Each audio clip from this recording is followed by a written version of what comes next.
నమస్తే. Welcome to world wise Telugu channel. నేను అంకిత. మనతో పాటు మాట్లాడడానికి TDP spokesperson Uppalapati Srinivas Chowdary sir ఉన్నారు. ఆయనతో మాట్లాడి మరిన్ని విషయాలు తెలుసుకుందాం. నమస్తే సార్. నమస్కారం అమ్మా.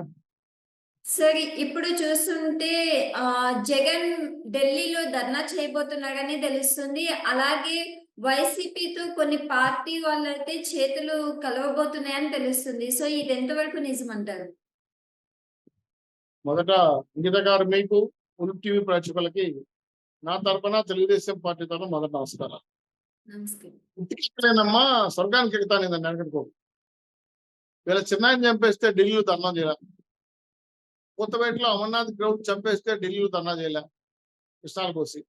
అలాగే రాష్ట్ర వ్యాప్తంగా జరిగిన కొన్ని వందల మటర్లు సుబ్రహ్మణ్యం లాంటి వ్యక్తులు చంపేసిన, సుధాకర్ చంపేసిన, నాగార్జున యాదవ్ని చంపేసిన అనేక అంశాలపైన నోరు మెదపని కథలని జగన్మోహన్ రెడ్డి గారు 30 రోజుల పరిపాలనలో రాష్ట్రంలో ఏమో జరిగిపోయిందని చెప్పి ఢిల్లీలో ధర్నా చేస్తారంట, రాష్ట్రపతి పరిపాలన చేస్తారంట. అయ్యా జగన్మోహన్ రెడ్డి గారు, కొంచెమన్నా మీకు రాజకీయ పరిజ్ఞానం ఉండాలి, సిగ్గు ఉండాలి, లజ్జ ఉండాలి, మానవ ఉండాలి. మీ ప్రభుత్వం అధికారంలోకి వస్తే 6 నెలలు మీరు టైం ఇచ్చాం. ఏం పీకతావు అని. నువ్వేం పీకలేకపోయావు. 5 ఏళ్ళు కూడా ఏం పీకలేకపోయావు. కాబట్టి జనం నిన్ను పీకి పక్కన పెట్టారు. ఇప్పుడు కొత్తగా ఎన్డీఏ కూటమి వచ్చింది. చాలా కార్యక్రమాలు సూపర్ 6 కానీ, మెగా డిఎస్ కానీ, అమరావతి భూముల ప్రక్షాళనలో కానీ, పోలవరం డ్యాం నిర్మాణంలో కానీ, అలాగే సూపర్ 6 అమల్లో ఉన్నటువంటి అంశాలు కానీ, అనేక అంశాలపైన వాయువేగంతో పనిచేస్తా ఉంటే నువ్వు పులివెందుల ఎమ్మెల్యేగా రాష్ట్ర ప్రయోజనాలకి నిర్ణయాత్మకమైన సూచనలు చేస్తాంతో అంతేగాని ఇదిగో తోకంటే అదిగో పులి అని చెప్పి నీ పార్టీ కార్యకర్తలు కొట్టుకొని చచ్చిపోతే, నరుక్కొని చచ్చిపోతే, టోటల్ గా నేను ఆ వీడియో చూశానమ్మా, భయానకరంగానే ఉంటుంది. కానీ ఒక లాజిక్ ఉంది ఆ వీడియోలో, మీరు గమనించారు నా పెళ్లి. ఒక వ్యక్తి ఇంకో వ్యక్తిని కొడుతుంటే ఒకటి రియాక్ట్ అవుతాడు, అంటే పారిపోతాడు, లేదా తిరగబడతాడు. కానీ యువతల వ్యక్తి కత్తి తీసుకొని నురుగుతుంటే అలా దెబ్బతింటాను. ఏంటి కారణం అంటే, ఆల్రెడీ ఆయన బంగాయిదా ఉన్నాడు, తాగి లేకుండా మళ్ళీ పోయి మందు తాగాడు, పూర్తి కైపులో ఉన్నాడు. కైపులో వ్యక్తికి ఏం చేస్తాడో తెలియదు. చేయి కింద పడిపోయినా కూడా కనీసం రియాక్షన్ కూడా లేదు అతనికి. సో పూర్తి స్థాయిలో మత్తులో కూరకపోయిన 2 వ్యక్తులు కొట్టాడుకుంటా అంటే దున్నపోతుల్లాగా జగన్మోహన్ రెడ్డి గారు అది తెలుగుదేశం పార్టీ చేసిందని చెప్తారు. ఈ కార్యక్రమం ఢిల్లీలో పెడతాడండి. సిగ్గుండాలక్కమ్మ, కొంచెం లజ్జ ఉండాలి కదా. ఇక్కడ హోమ్ మినిస్టర్ కలవాలా, ఇక్కడ గవర్నర్ కలవాలా, ఎన్నికేం జరుగుంటే చెప్పాలా. అంతేగాని ఢిల్లీకి పోతా. ఏంటికి పోతా ఢిల్లీకి నువ్వు? ఇన్ని రోజులు ఏం పీకో ఢిల్లీలో? 125 మంది 25 మంది ఎంపీలు ఇవ్వండి, రాజ్యసభలో కొంతమంది డబ్బులు ఎంపీలు ఇవ్వండి ఇచ్చారు కదా. దాదాపు 31 మంది ఎంపీలు ఇచ్చారు కదా. 5 ఏళ్ళు ఏం చేశారు మీరు? 5 ఏళ్ళు కనీసం ఒక ప్రత్యేక హోదాకు సంబంధించి మాట్లాడాలని ఒక మాటనే మాట్లాడారా? ఢిల్లీలో ఉత్సవగ్రహాలు కూర్చోతున్నారు. ఏ ఒక్క అంశం కూడా పరిశీలించారు. ఢిల్లీ నుంచి 1 రూపాయి తీసుకురాలా.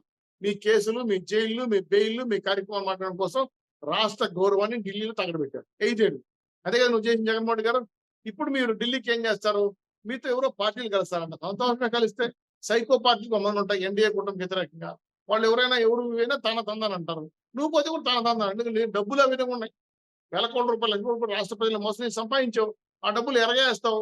ఎవడో ఒకటి తీసుకోవడం ఎదుర్కొస్తాడు. కాబట్టి నీ డబ్బు రాజకీయం, ధన రాజకీయం ఢిల్లీలో చేస్తే, గల్లీలో చేయాల్సిన పని ఢిల్లీ చేస్తానంటే ఇంతకైనా మించి పని ఇంకోటి ఉండదు. పోనీ ఢిల్లీ ఎవరు చెప్తాను? ఇక్కడ చూసుకున్నట్లయితే ఏ పార్టీ వైసీపీతో కలబోతుందంటారు అసలు? వచ్చిన ఇక్కడ సమాచారం ఢిల్లీలో కొన్ని పార్టీలు ఉన్నాయి. వాటికి దాదాపు నాకు తెలిసి భారతదేశంలో 2625 రాజకీయ పార్టీలు ఎలక్షన్ కమిషన్ రిజిస్టర్ చేసుకున్నాయి. మనుగోడలో ఉండేది 200 చిలికే. మిగతా ఏ పార్టీలు తెలియదు. ఈ జగన్మోహన్ రెడ్డి గారు ఎవరైనా కేఏ పాలో, లేదంటే ఇంకెవరైనా ఇంకో పాలో కలిసి వెళ్తారో నాకు తెలియదు. నాకు తెలిసి జగన్మోహన్ రెడ్డి గారి యొక్క రాజకీయ పార్టీ చరిత్ర, ఆయన రాజకీయ చరిత్ర ఎవరు కూడా జగన్మోహన్ రెడ్డితో కలవరు. కలిశాడంటే జగన్మోహన్ రెడ్డి గారు ఇంకా దుమ్మాడు ఉంటాడు వాడు. కాకపోతే మీరు ఆలోచించేది ఢిల్లీకి వెళ్ళి ధర్నా చేస్తున్నారు. దేనికి ధర్నా చేస్తున్నావు అంటున్నానండి. రాష్ట్రపతి పరిపాలన పెట్టడం ధర్నా చేస్తున్నావు. రాష్ట్రంలో ఏం జరిగిపోయింది ధర్నా చేస్తున్నావు? నేను మీ ద్వారా మిమ్మల్ని అడిగే క్వశ్చన్ ఒకటే. దాదాపు నాకు తెలిసి రాష్ట్రంలో మీ ద్వారా చెప్పే లెక్క ఏంటంటే, బీసీలు 300 చంపేశారు. వెళ్ళి 2019, 24 మంది. ఎస్సీసీలు 180 మంది చంపేశారు. మైనార్టీలు 11 మంది చంపేశారు. మహిళలు 990 మంది చంపేశారు. టీడీపీ కార్యకర్తలు 79 మంది చనిపేస్తే, ఎలక్షన్ కోడ్ వచ్చిన తర్వాత 13 మంది చంపేశారు. టోటల్ గా 1588 మంది చంపేశారు. ఈ 1580 చెప్పేది కాకుండా ప్రతిపక్ష పార్టీల పైన మీరు 70,000 కేసులు పెట్టారు. 41 కేసు కానీ, అదే హౌస్ అరెస్ట్ కేసు కానీ, అదే గృహ నిర్బంధం ఏదైనా కావచ్చు. ఇది కాకుండా అమరావతి రైతుల మీద 2,600 కేసులు పెట్టారు. ఏ దేశంలో ఉగ్రవాదులం వీళ్ళంతా నాకు అర్థం కావడం లేదు. ప్రజాస్వామ్యంలో అడిగినోళ్ళే కదా. మీలాంటి వాళ్ళు ఎవరన్నా కోపం వచ్చి పోస్ట్ పెట్టినా, ఫేస్బుక్ లో మాట్లాడినా, అరెస్ట్ చేసి కేసులు పెట్టినా, మీరు ఇన్ని కేసులు పెట్టినా మీరు మీ ప్రభుత్వం రాష్ట్ర ప్రభుత్వం పరిపాలన పెట్టాలన్నా 30 ఏళ్ళు కూడా కానీ కనీసం ఇంకా ఏ శాఖలో ఏ మంత్రి కూర్చోలా. నేను ఢిల్లీకి పోతా, నేను పోయి ధర్నా చేస్తా, రాష్ట్రపతి పరిపాలన పెడతానంటే అసలు రాజకీయ పరిజ్ఞానం ఉందా జగన్మోహన్ రెడ్డి గారు? మీకు రాజకీయం అంటే తెలుసా? మీకు రాజకీయాలు ఎలా చేస్తారో తెలుసా? ఈ భారతదేశంలో రాజకీయాలు పనికిరాని వ్యక్తి అని జగన్మోహన్ రెడ్డి గారు. కనీసం రాజకీయ పరిజ్ఞానం కూడా తెలియదా మీకు? ఢిల్లీ ఏం చెప్తారు? పోయి ఎవరు చెప్తారు? మీరు ఆంధ్ర రాష్ట్రంలో ఒక సాధారణ పులివెందుల ఎమ్మెల్యే. ఢిల్లీలో ఏం చేయాలి? రాష్ట్రపతి పోయి కూర్చొని మీరు అన్ని జరిగిపోయి చెప్తారా? వాళ్ళు తెలియదా ఈ విషయాలన్నీ కూడా? మీకు శాతనైతే దమ్ము ఉంటే ఆంధ్ర రాష్ట్రంలో కూర్చొని అసెంబ్లీకి వచ్చి మాట్లాడాలి. ఇక్కడ చిన్న లాజిక్ ఉందమ్మా అంకిత గారు. రేపు 22 నుంచి శాసనసభ జరుగుతాం. శాసనసభ ఎట్లా కొట్టాలి? కారణాలు దొరకల. ఏం చేయాలి? ఢిల్లీలో ధర్నా ఉండడం వల్ల మీ శాసనసభ రావడం. బాగున్న లాజిక్. సో చాలా తెలివిగా ఇంతకైనా తెలుగు మంత్రులు ఇంకోటి లేదని తెలుసుకొని జగన్మోహన్ రెడ్డి గారు దొంగ నాటకాలు ఆడతాం అసెంబ్లీకి రాకుండా. నిన్ను గెలిపించింది ఎందుకు ఎమ్మెల్యే అంటే జగన్మోహన్ గారు? ఇప్పుడు అసెంబ్లీకి రావడానికి తప్పించుకోవడానికి ఇవన్నీ చేస్తున్నారంటగా? పులివెందుల ప్రజలు ఎన్నో ఆశలు పెట్టుకొని మా కోరికలు తీరుస్తాడు, మా అసెంబ్లీని అభివృద్ధి చేస్తాడని నేను గెలిపించాడు. దాదాపు 40,000 ఓట్ల మెజార్టీ గెలిచాడు. వాళ్ళ సమస్యలు పరిష్కరించడం కోసం శాసనసభలో మాట్లాడాలా, లేదా వాళ్ళ పార్టీ రాజకీయాలు మాట్లాడాలి. ఇవేవి మాట్లాడకుండా ఢిల్లీలో ఏం చేస్తావు నువ్వు? కాబట్టి ఈ మాట్లాడాలంటే తెలుగుదేశం పార్టీ నాయకులు వాళ్ళు, జనసేన వాళ్ళు, అదేవిధంగా బీజేపీ వారు వాళ్ళ ప్రశ్నలు సంధిస్తారు. కాబట్టి నువ్వు పులివెందుల పులి కదా, మాట తప్ప మడవ తిప్పవు కదా, సింగిల్ గా వస్తావు కదా రా అసెంబ్లీకి. Welcome to MLA Jaganmohan Reddy గారు. ఎందుకు పారిపోతాం? ఢిల్లీకి రండి. ఢిల్లీలో రాష్ట్రపతి చెప్పేదానికి బదులు శాసనసభలో చెప్పండి. అన్యాయం జరిగిపోతా ఉంది, రాష్ట్రం అంతా రాష్ట్రపతి పరిపాలన పెట్టాలని చెప్పి పేపర్లో వస్తుంది కదా, టీవీలో కనబడతావు కదా నువ్వు. నీ టైం కేటాయిస్తారు శాసనసభలో, మాట్లాడే హక్కు ఇస్తారు కదా. స్పీకర్ ఏం చెప్పారు? అయ్యా జగన్మోహన్ రెడ్డి గారు శాసనసభకు రండి, మీ టైం ఇస్తాం, మీ స్వాగతిస్తాం, మీ గౌరవిస్తామని మా స్పీకర్ చెప్తున్నారు. నీకు అది కూడా ఎక్కట్లేదు, నాకు అర్థం కాదు. తెలుగు చెప్పింది ఇవన్నీ మరి ఇంగ్లీష్లో చెప్పాలన్నా, వేరే భాషలు చెప్పాలన్నా, ప్రతాత్మల భాషలు చెప్పాలన్నా మాకు తెలియదు. కాబట్టి చెప్పాలని చెప్పాం. దీన్ని తప్పించుకోగలేక కదా అండి, శాసనసభకు రాలేక, మొహం లేక, సిగ్గు లేక, ఓడిపోయిన భావం ఇంకా నీ మనసులో ఉండి ఏదో గిల్టీగా. ఎందుకంటే శాసనసభ గేటు కూడా తాకనేమో తాకనిచ్చావు, శాసనసభకే రానియమని చెప్పాం, అసెంబ్లీలో కాలు కూడా పెట్టినామని చెప్పాం. నువ్వు చెప్పిన మాటలే కదా.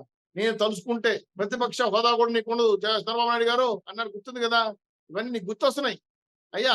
అపరిచితుడు జగన్మోహన్ రెడ్డి గారు నీకు గుర్తొస్తున్నాయి. కాబట్టి ఏం చేయాలి? మీరు తప్పించుకోవాలి. తప్పించుకోవడం మార్గం ఏంది? ఢిల్లీలో ధర్నా. ఎందుకు చేయాలి ధర్నాలు? ఏముంది ధర్నాలు? పోనీ అదే శాసనసభ అయినా చెయ్యి, శాసనసభకు రా, పులివెందుల సమస్యలు చెప్పు, రాష్ట్ర సమస్యలు చెప్పు, మాట్లాడు. మళ్ళీ పోయి నువ్వు చేయకపోతే ఢిల్లీలో ధర్నా కాకపోతే ఆఫ్రికాలో పెట్టు, లేదు నేషనల్ రష్యాలోనో లేదు ఇంకేటప్పుడు పెట్టి ధర్నా వద్దన్నావు. నువ్వు ఎక్కడికైనా పోవచ్చు. ఎందుకంటే సమాజం ఆ విధంగా నీకు స్వాగతిస్తారు కాబట్టి, నువ్వు ఒక పౌరుడు కాబట్టి. సో నిరసన తెలియజేయడానికి మాకు వ్యతిరేకం కదమ్మా. ఇక్కడ చేయాల్సిన పని చేయకుండా ఎక్కడో నేను ఇప్పుడు పంటి నొప్పి అయితే తుంటి మీద అంట డాక్టర్. పంటి నొప్పి ఏడ వైద్యం చేయి, అంతేగాని తుంటి మీద అంటే నువ్వు ఎక్కడ సమస్య? ఆంధ్ర రాష్ట్రంలో చెప్పాల్సింది ఎవరికి? ఆంధ్ర రాష్ట్ర గవర్నమెంట్ కి. వినకపోతే ఎవరు చెప్పాలి? గవర్నర్ చెప్పాలి. ఢిల్లీలో పోయి రాష్ట్రపతికో ప్రధానమంత్రి చెప్పడం ఏ ఉపయోగం నీకు? నాకు అర్థం కాల. ఆడే లాజిక్ అంటే ఉన్న గంపగొత్తగా ఉన్న రాజ్యసభ మెంబర్ అంతా కూడా ఈయన నుంచి వెళ్ళిపోయి వేరే పార్టీలో జాయిన్ అయిపోతారు. అది కాపాడుకోవాలా. 2, ఆంధ్ర రాష్ట్ర అసెంబ్లీకి రాలేడు, ధైర్యం లేదు, మొహం లేదు, చటేయాలి. ఏం చేయాలి? అదొక మార్గం. ఇట్లా ఈయన మర్చిపోయాను, ఇంకో కోర్టు ఉంది, సిబిఐ కోర్టు కేసుకి వెళ్ళాలి, వాయిదాల దగ్గర పడుతున్నాయి. అన్నిటి కూడా తప్పించుకోవడానికి ఒక నక్క చిత్తుల వ్యవహారం చేస్తున్నాడు. కానీ ఇతను ఏవి కూడా పనికిరావు. అయ్యా జగన్మోహన్ రెడ్డి గారు, ఈ డ్రామాలు, ఈ నాటకాలు అన్ని చూసేసే జనాలు. మీరు వేసే ప్రతి ఎత్తుగడ కూడా ఏదో రకంగా రాజ్యాంగబద్ధంగా వస్తున్న సమస్యను తప్పించుకోవడం చేస్తున్న కుట్రే కానీ న్యాయం ఎక్కడ కనపడడం లేదు. ఢిల్లీలో ఏం పీకేది కూడా ఏం లేదు. నేను ఆల్రెడీ రాష్ట్రం నుంచి పీకేశారు. ఇప్పటికే విష ప్రచారం చేస్తావు సాక్షి పేపర్లు. నువ్వు అవన్నీ కూడా జనాలు చూసి నవ్వుకుంటున్నారు. రా, నీకు స్వాగతం పలుకుతున్నాం. శాసనసభకు రా, మాట్లాడు, చెప్పు. వినకపోతే, గవర్నర్ వినకపోతే, మేము వినకపోతే అప్పుడు నువ్వు పోయి చెప్పు. అయ్యా నేను చెప్పాను, శాసనసభలో మాట్లాడాను, నా మాట విలువ లేకుండా పోయింది, ఢిల్లీలో పెద్దలకు గౌరవించుకోవాలని చెప్పాను. అంతేగాని అల్లు లేదు, సూలు లేదు, కొడుకు పేరు సోమలింగం అని నిన్ను కూడా ఢిల్లీకి రమ్మని చెప్పింది ఫ్లైట్ ఎక్కించుకొని. ఉన్నాయి కదా ఫ్లైట్లు, వస్తారు కదా మంద, ఉంది కదా డబ్బులు అని చెప్పి ఫ్లైట్ ఎక్కువ పోయి కూర్చొని ధర్నాలు చేస్తే పిచ్చోని చూస్తాను. జగన్మోహన్ రెడ్డి గారు అర్థం చేసుకోండి, రాయలసీమ పరువు, ఆంధ్ర రాష్ట్ర పరువు ఢిల్లీలో తీసింది చాలు, ఇంకా తీయొద్దు అని మీ ద్వారా హెచ్చరిస్తున్నాను. రాష్ట్ర వ్యాప్తంగా ప్రజలను కూడా నిన్ను వద్దని చెదరించి పక్కన పెట్టేశారు. ఇప్పుడు నువ్వు చేసేది ₹1,000 నువ్వు. ₹1000 మీరు ఢిల్లీలో ఏం మారుస్తావు నాకు అర్థం కాలేదు. అందుకే జగన్మోహన్ రెడ్డి గారు మీరు ఏదో ప్రయత్నం చేస్తారు హిమాలయాలకు పోవాలని, అదేదో చూడండి, హిమాలయాలకు ప్రశాంతం దండా చేసుకోండి, ఏదో యోగా చేసుకోండి, అంతేగాని మీ సేవలు ఆంధ్ర రాష్ట్రానికి అవసరం లేదు చెప్పిన తర్వాత కూడా నేనున్నాను అని చెప్పి ముందుకు వస్తే నవ్వుతారు జనాలు. చేసేది ఏదో ఒక రాజకీయ బద్ధంగా చేయండి, శాసనసభకు రండి, ప్రజల్లో జరగండి. ఇప్పుడు చేయండి. ఇప్పుడు చెప్తున్నా కదా అంకిత గారు, మీకు దమ్ముంటే, ధైర్యం ఉంటే, నిజంగా మీరు పులివెందుల బిడ్డ అయితే పాదయాత్ర చేయండి, అసలు తిరగండి, ప్రజా సంస్థలపై తిరగండి, ప్రజా చెప్పండి. అది వదిలేసి ఢిల్లీలో ఏం పెడతావు నాకు అర్థం కాలేదు. ఆడెవరో నువ్వు తెలియదు. ఢిల్లీలో జగన్మోహన్ రెడ్డి గారు ఏ గల్లీలో తిరిగి తెలియదు నీకు. ఢిల్లీలో గల్లీ తిరిగినా నీకు ఎవరు తెలియదు. ఏం చెప్తాను ఆడ, నీ భాష రాదు, తెలుగు రాదు, ఆడ మాట్లాడి హిందీ, ఆడ నోరు కొట్టుకుంటావా నాకు అర్థం కావడం లేదు. అందుకే ఇది ఒక డ్రామా, ఒక ఫేక్ డ్రామా. జగన్మోహన్ రెడ్డి గారు అసెంబ్లీని తప్పించుకోవడానికి, వాయిదాలు తప్పించుకోవడానికి చేస్తున్న కొత్త ఎత్తుగడ. ఇది ప్రజలు గుర్తిస్తున్నారు. నీ అంత అమాయకులు ప్రజలు కాదు, నువ్వు చాలా తెలివైనతడు అనుకుంటున్నావు. అందుకే నిన్ను పీకి పక్కన పెట్టారు, గుర్తు పెట్టుకో. నువ్వు చల్లని రూపాయి. మళ్ళీ నువ్వు డ్రామా మొదలు పెట్టావు, శవరాజకీయాలు మొదలు పెట్టావు, సంఘాన్ని పడితే పరిగెట్టుకుంటూ వెళ్తున్నావు. ఇవన్నీ కూడా రాష్ట్ర ప్రజలు విసిగిపోయారు. అయ్యా జగన్ మావయ్య మారు, ఇంకైనా మారు, ప్రజల కోసం మారు, మంచిగా బతుకు, ప్రజలకు సేవ చేయి, భవిష్యత్తులో ఏమైనా మంత్రులు ప్రజలు దయబలిస్తే మళ్ళీ నీకు పదవి ఇస్తారు. అంతేగాని ఉన్న 11 మంది కూడా వెళ్ళిపోతాడు పట్టించుకునే పరిస్థితి కాదు. ఇలా చేస్తే రేపు ఒకటి కూడా రాదు. 29లో నువ్వు కనబడవు, జైల్లో ఉంటావు, అమెరికాలో ఉంటావు, ఆఫ్రికాలో తెలియదు పారిపోయి. కాబట్టి ఇటువంటి రామాలయం మానేయండి. జగన్మోహన్ రెడ్డి గారు మారండి, సొసైటీ మారింది, ప్రజాస్వామ్య పద్ధతులు పనిచేయండి, ఒక ఉత్తమ శాసనసభ సభ్యుడిగా ప్రవర్తించండి. మీలో మార్పు రానంత కాలం మీ పార్టీ ఉండదు, మీరు ఉండరు, మీ పార్టీ బతకదు, మీతో కార్యకర్తలు ఉండరు, మిమ్మల్ని నమ్మరు, ఆంధ్ర రాష్ట్ర ప్రజలు కూడా మిమ్మల్ని నమ్మరు. వద్దు అని డిసైడ్ అయిన తర్వాతనే ఈ రోజు 11 కాడ కూర్చోబెట్టారు. అదేదో సింగిల్ సీట్ అనుకున్నాం, ఏదో మీ ద్వారా 11 కన్నా వచ్చాయి కాబట్టి ఇంకైనా 150 5 తీసేసి 11 పెట్టారు. ఆ 11 నిలబడాలన్నా కూడా మీరు ప్రజాసేవలో ఉండాలి. ప్రజలు మీకు ఇచ్చింది సేవ చేయమని, పెత్తనం చేయమని కాదు.